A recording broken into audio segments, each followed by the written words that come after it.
നമ്മളിപ്പോൾ എത്തിയിട്ടുള്ളത് മക്കത്തെ ക്ലോക്ക് ടവറിൻ്റെ ടോപ്പിൽ. ഈ ക്ലോക്ക് സ്ഥിതി ചെയ്യുന്ന സ്പോട്ടിൻ്റെ നേരെ താഴെയാണ്. ഇതിൻ്റെ ഉള്ളിൽ നമുക്ക് കയറാൻ പറ്റും. ഈ ക്ലോക്ക് നിൽക്കുന്നത് 4 ഫ്ലോറുണ്ട് ഇതിൻ്റെ ഉള്ളിൽ. ഇതിലെല്ലാവർക്കും എൻട്രൻസും കാര്യങ്ങളൊക്കെ ഉണ്ട്. നമുക്ക് ടിക്കറ്റ് എടുത്തു കഴിഞ്ഞ് കഴിഞ്ഞാൽ ആ എക്സിബിഷൻ സെൻറ്റർ ഫുള്ളായിട്ട് നമുക്ക് കാണാൻ പറ്റും. ക്ലോക്കിൻ്റെ ചരിത്രം മാഷാ അല്ലാഹ് ഇവിടെ നിന്ന് കഴിഞ്ഞ് കഴിഞ്ഞാൽ കാണാൻ പറ്റുന്നൊരു അതിമനോഹരമായിട്ടുള്ള കാഴ്ച. മാഷാ അല്ലാഹ് മക്കത്തെ ഒരു സൈഡും നമ്മളെ കഅബ ശരീഫ് ഉൾപ്പെടെ ടോട്ടലായിട്ട് നമുക്ക് ഇവിടുന്ന്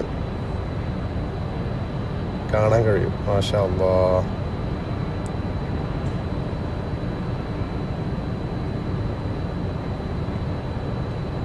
ഈ ക്ലോക്ക് ടവറിൻ്റെ സ്ട്രക്ചർ എന്ന് പറയുന്നത് ഇങ്ങനെയാണ്. ഇതിൻ്റെ ഉള്ളിൽ ഇതിൽ 4 ഫ്ലോർ ഉണ്ട്. ഈ ക്ലോക്ക് നിൽക്കുന്ന സ്ഥലം മാത്രം അതാണ് ഈ ഒരു രൂപത്തേക്ക് ആയിട്ടുള്ളത്. ഈ 4 ഫ്ലോറിലും ഈ ക്ലോക്കിലെ ഉപയോഗിച്ചിട്ടുള്ള എല്ലാ സംഭവങ്ങളും ഇവിടെ തന്നെ നമുക്ക് കാണാൻ പറ്റും. ഇതിലുപയോഗിച്ചിട്ടുള്ള മണിക്കൂറിൻ്റെ ആണെന്നുണ്ടെങ്കിലും മിനിറ്റിൻ്റെ ആണെങ്കിലും സൂചി, അതിൻ്റെ വലിപ്പം എന്ന് പറയുന്നത് ഏകദേശം 3 ഫ്ലോറോളം വരുന്നുണ്ട്.